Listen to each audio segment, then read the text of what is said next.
Buenas tardes, mi nombre es Cheluja María Gabriela, soy bioquímica especialista en hematología y el tema de hoy será alarmas más frecuentes en los equipos de hematología.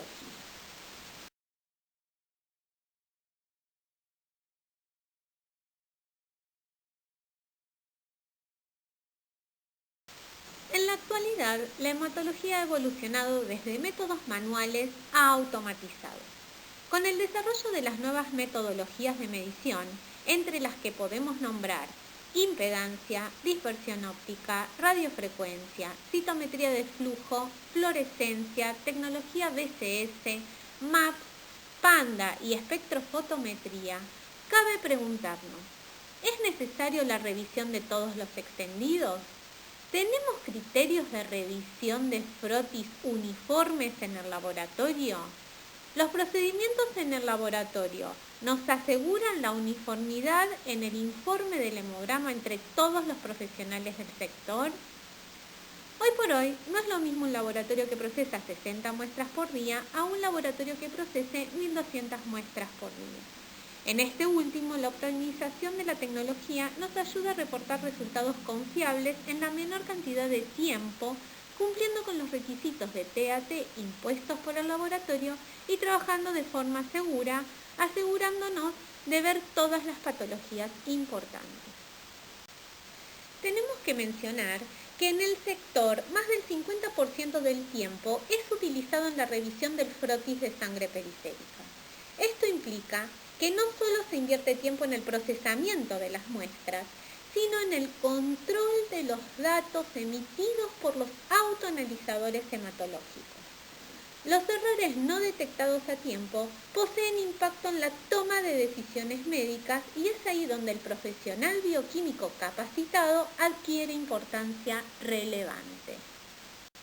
El reto actual en el sector es encontrar un equilibrio entre la obtención de resultados rápidos, de calidad y a bajo costo. Para ello, es necesaria la optimización de los recursos tecnológicos y de material humano y la existencia de políticas de estandarización en el laboratorio a fin de minimizar los errores. Si bien los contadores nos facilitan el trabajo, no nos dan información fehaciente acerca de alteraciones cual y cuantitativas de las células.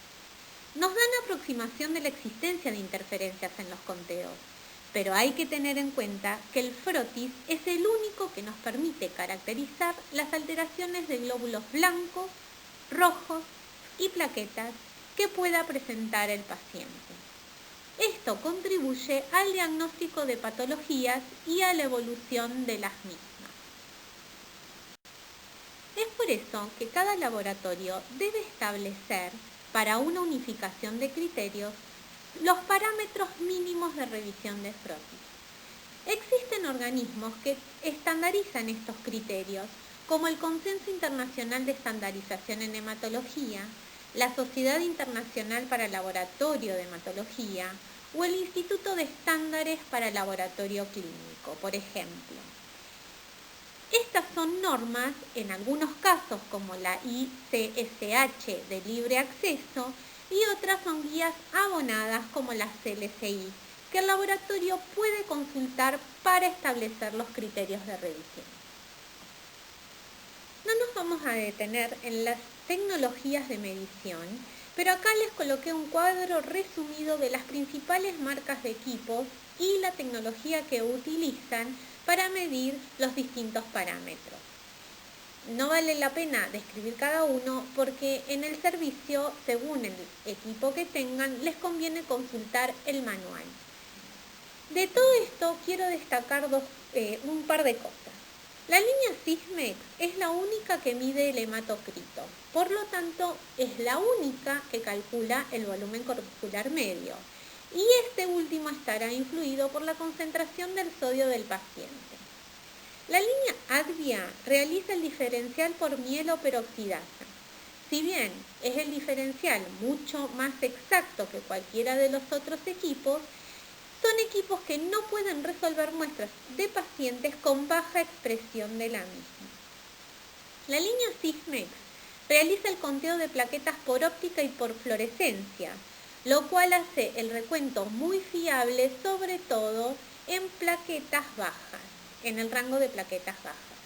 Y la línea CELDIN utiliza anticuerpos monoclonales para la detección de plaquetas, lo cual hace el recuento mucho más exacto que todos los anteriores, pero esta opción está disponible de manera opcional.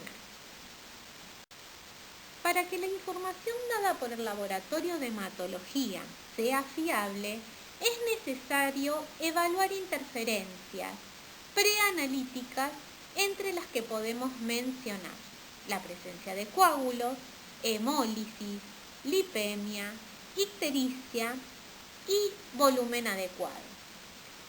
Esto puede evaluarse antes que la muestra ingrese al contador con la inspección ocular de la misma por parte del profesional del sector. Si la muestra no es buena al ingresar al autoanalizador, los resultados obtenidos a partir de ella no van a ser representativos de la condición del paciente.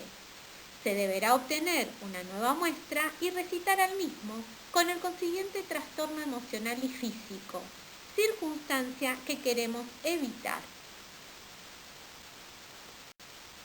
Una vez que procesamos la muestra por el autoanalizador, el mismo nos brinda histogramas que el profesional puede analizar para concluir que la información brindada por el equipo es fiable. Acá les muestro un histograma de dos equipos, uno línea Abbott y otro línea Roche. Obsérvese que los histogramas son muy similares. Para la interpretación de los mismos, siempre debemos mirar el eje de coordenadas y de abscisas para entender cómo se nos presenta la información de las poblaciones leucocitarias. Observamos los gráficos típicos de tamaño y granularidad, en la jerga de Forward y Side-Scatter, y la ubicación de las poblaciones normales. Una vez que sabemos dónde deberían caer las poblaciones normales, podemos inferir si en el histograma tenemos presencia de poblaciones anormales o si el equipo nos emite alarmas y si esas alarmas son veraces o no. Ahora que conocemos la distribución normal, vemos en este histograma la ubicación de las poblaciones anormales en el mismo gráfico anterior. Como por ejemplo podemos situar la población de granulocitos inmaduros, la de linfocitos anormales, la de linfocitos atípicos, la ventana de blastos y la ubicación de los eritroblastos. Lo que quiero hacer notar es que si bien los métodos de medición de los distintos autoanalizadores son diferentes, si se grafican los mismos parámetros en las ordenadas y en las abscisas, la distribución de las distintas poblaciones leucocitarias es la misma para ambos. Siempre debemos analizar qué gráficos nos presenta el contador para ubicar las poblaciones normales y patológicas. Si tenemos dudas, podemos siempre consultar el manual del equipo porque eso varía de contador a contador. Una alarma muy frecuente, como mencioné en la diapositiva anterior, es la presencia de células inmaduras. A la izquierda se observa el histograma normal y a la derecha la presencia de la población anormal remarcada con un círculo. Se puede asignar color a cada una de las poblaciones y así facilita la observación de la detección de poblaciones anormales para el operador. Acá se observa la presencia de parásitos en el histograma de Scatter versus Forward, por debajo de la población de los eosinófilos. Cabe destacar que la presencia de Plasmodium no solo se observa en este histograma. Los contadores nos presentan la información en distintos histogramas para que el observador pueda verificar si esa alarma o la presencia de esa población anormal tiene veracidad suficiente como para que amerite la revisión del frotis. Tenemos que recordar que siempre siempre la instancia es la observación, para la confirmación de todos los resultados, la observación del frotis por parte del profesional. Existen parámetros hoy ya informados por la mayoría de los equipos, no en el análisis rutinario, sino en investigación, que ayudan al observador en el análisis de la lámina de sangre. Entre ellos podemos mencionar el número absoluto de bandas, de elementos inmaduros, de blastos, de variantes de linfocitos y su porcentaje. Todos ellos deben ser corroborados en el recuento por frotis. Los autoanalizadores poseen mensajes interpretativos que ayudan a tamizar las muestras con alteraciones, ya sea por recuento o por morfología, que facilitan mucho el trabajo en el laboratorio y contribuyen a la optimización del mismo y a obtener resultados de calidad en el menor tiempo posible. Estos mensajes interpretativos pueden ser configurados por el usuario según los criterios de revisión establecidos por el laboratorio. Acá les dejo un cuadro de las alarmas más frecuentes y su posible acción correctiva. Entre ellas podemos nombrar presencia de glóbulos rojos nucleados, variantes de linfocitos, linfocitos frágiles o problemas para dar un recuento fiable de la fórmula leucocitaria. Cabe destacar que el umbral de la alarma de eritroblastos en la línea Sysmex puede ser configurado por el usuario. Por ejemplo, le puede avisar al operador cuando están presentes en orden mayor al 5% y poder hacer la corrección del recuento de glóbulos blancos por presencia de eritroblastos. En todos los autoanalizadores, si existen eritroblastos, se debe corregir el recuento de blancos, ya que estos últimos son sobreestimados en presencia de estos. En la actualidad, algunos autoanalizadores informan el resultado corregido directamente. La alarma de DFLT sugiere que el autoanalizador no puede diferenciar las poblaciones leucocitarias en forma definida. En la línea Sysmex, esta alarma recibe el nombre de WBC Abnormal Scattergram y la acción correctiva siempre es la observación del frotis para establecer la fórmula leucocitaria. Acá se observa un ejemplo de población anormal, más precisamente de la presencia de elementos inmaduros en la muestra. A la derecha se observa el histograma normal de las poblaciones leucocitarias y a la izquierda vemos la población en otro color anormal. Esto amerita la observación del frotis para la confirmación de la misma. En este cuadro observamos otro listado de alarmas más frecuentes. En casi todos los analizadores se observan estas alarmas, si bien algunas con distinto nombre o algunas que involucran más poblaciones leucocitarias en algunos modelos que en otros. Eso siempre tenemos que verificarlo observando el manual del equipo. Me gustaría mencionar, por ejemplo, la alarma de banda, que indica la presencia de neutrófilos encallados, inmaduros y presencia de blastos. Todas ellas tienen una ubicación anormal en el histograma y estas muestras deben ser revisadas. Dentro de este listado también me gustaría mencionar la presencia de la alarma con un CHCM mayor a 37, que indica la presencia de aglutinina y cuya acción correctiva es la incubación de la muestra a 37 grados centígrados, ya que el autoanalizador comete error al informar el hematocrito y el volumen corpuscular medio de la misma, por los grumos de rojos presentados en estas muestras. Si la muestra incubada no corrige, otra opción es el reemplazo del plasma del paciente con solución fisiológica. En este último procedimiento se debe tener especial cuidado de no eliminar plaquetas al realizar el reemplazo. Es por eso que vemos que, según la alarma que dan el equipo, el operador debe realizar distintas acciones correctivas y no para todas las alarmas tenemos siempre la misma acción correctiva, pero facilita mucho el trabajo del profesional en el sector. El histograma que se ve en esta diapositiva pertenece a la línea Sysmex modelo XN y se observa la presencia de callados, observándose la población desplazada hacia arriba. Esta población puede deberse en su mayor parte por bandas, pero también puede ser por granulaciones tóxicas o neutrófilos vacuolados. Solo podemos distinguir entre las tres observando el frotis de sangre periférica.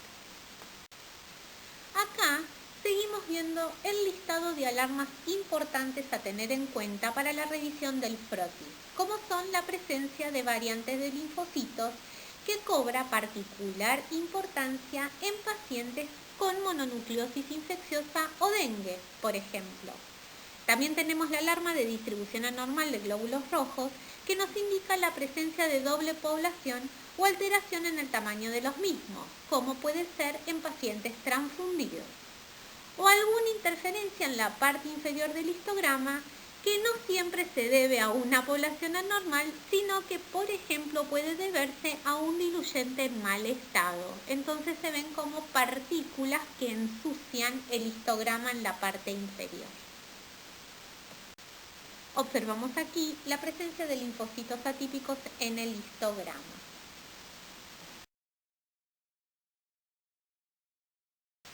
A partir de acá vamos a ver las alarmas con respecto a la serie roja más importante. En los gráficos de la izquierda observamos la presencia de población anormal de glóbulos rojos. Obsérvese que estos tienen un tamaño alrededor de 90 centilitros con una distribución en campana de Gauss. Vemos en el histograma anormal un pico mucho más bajo y la curva no es gaussiana, lo que sugiere que la muestra tiene distintos tamaños de glóbulos rojos, también observables por el RDW que nos informa el hemograma.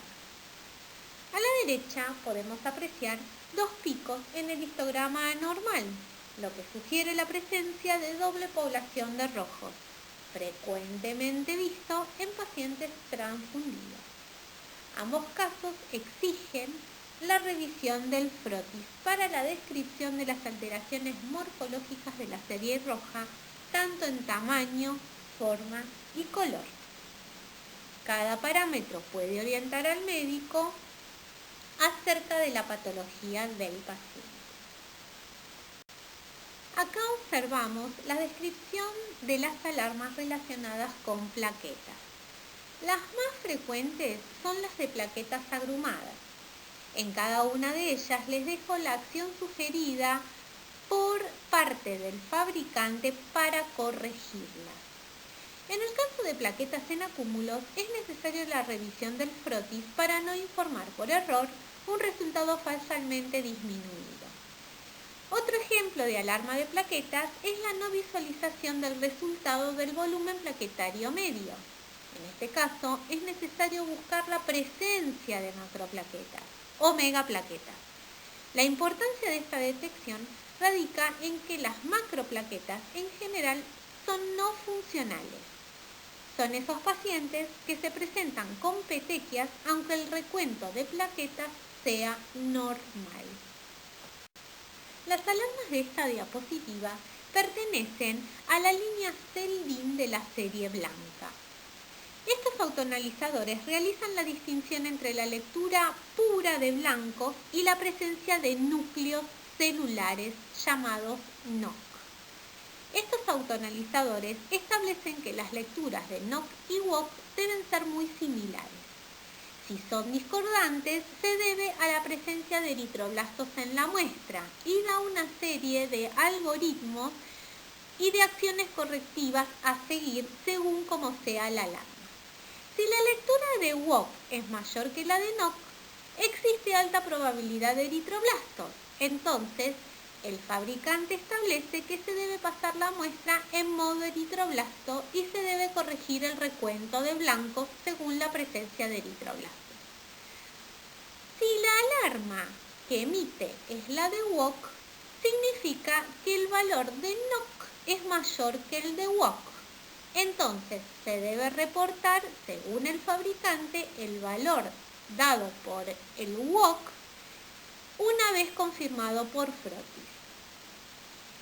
Si informa la alarma de NOC en modo resistente y una vez que se pasó la muestra en modo resistente da el resultado de WOC mayor que el NOC, se debe informar el NOC. En todos los casos, el fabricante establece que el valor de linfocitos en el recuento debe ser confirmado, ya que el equipo lo suele informar mal. Si el NOC es mayor que el WOC en modo resistente, el fabricante estipula que se debe informar el recuento de NOC por probable presencia de linfocitos frágiles, siempre confirmando el porcentaje de linfocitos por Frotis.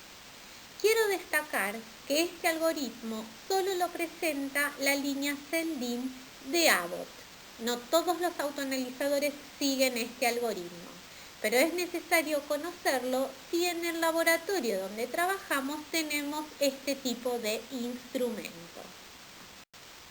En el histograma de la izquierda de plaquetas anormales podemos ver la presencia de fragmentos de eritrocitos y la acción es la revisión del Frotis.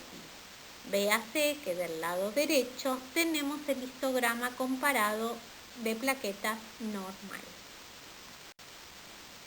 Las causas de un dispersograma de reticulocitos anormales puede ser la presencia de policromatofilia, parásitos, eritroblastos, presencias de cuerpos de Howard-Joly o de punteado basófilo. Como siempre, a la derecha está colocado el dispersograma de reticulocitos normales para comparar. Los autoanalizadores también vienen con alarmas de fábrica estándar y dan mensajes para el operador, como en este caso, de revisar el Frotis por la presencia de basófilos mayor al 2%. Esta lista de alarmas presentes en esta diapositiva pertenece a la línea Sysmex modelo XN.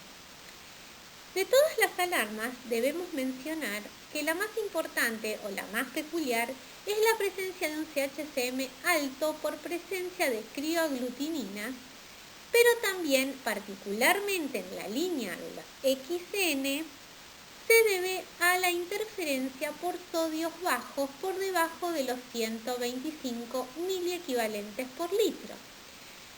Los Sysmex sufren esta interferencia por parte del sodio que lo realiza por mecanismo osmótico por ser el único autoanalizador que mide el hematocrito.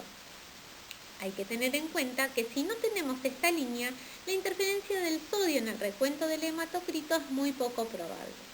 Por eso siempre debemos revisar cuáles son las metodologías que utiliza nuestro equipo en nuestro laboratorio para medir los distintos parámetros del hemograma y ver cuáles son las interferencias relacionadas a los métodos utilizados. Las alarmas presentadas acá pertenecen a la línea CELDIN, más precisamente al modelo SAPHIR. Nosotros en el laboratorio tenemos la versión anterior, el autoanalizador Ruby, que también presentan estos parámetros que se detallan en esta diapositiva en la solapa de investigación y nos dan idea del porcentaje de microcitos, de macrocitos, de glóbulos rojos hipocrómicos o presencia de pseudohipercromía que ayudan al operador a filtrar los extendidos con alteraciones en algunas de las tres series. Acá observamos un ejemplo de histograma anormal a la izquierda dado por glóbulos rojos macrocíticos. Se puede ver que el pico se ubica arriba de los 100 centilitros. En el medio observamos el histograma normal y a la derecha el histograma de glóbulos rojos microcíticos con el pico alrededor de 70 centilitros. En cuanto a la dispersión del tamaño de los glóbulos rojos, se mide objetivamente con el parámetro que se llama RDW, parámetro que hoy por hoy lo dan todos los autoanalizadores. En algunos pacientes se veía que el parámetro de RDW-CB no representaba fehacientemente la patología roja y se empezó a utilizar el RDW-SD, que es un parámetro independiente del VCM o volumen corpuscular medio de los glóbulos rojos, y que combinado da un valor más real de la patología roja del paciente. Se ve en la filmina cómo se obtiene el RDW-CB. Vemos que en el denominador es dependiente del volumen corpuscular medio.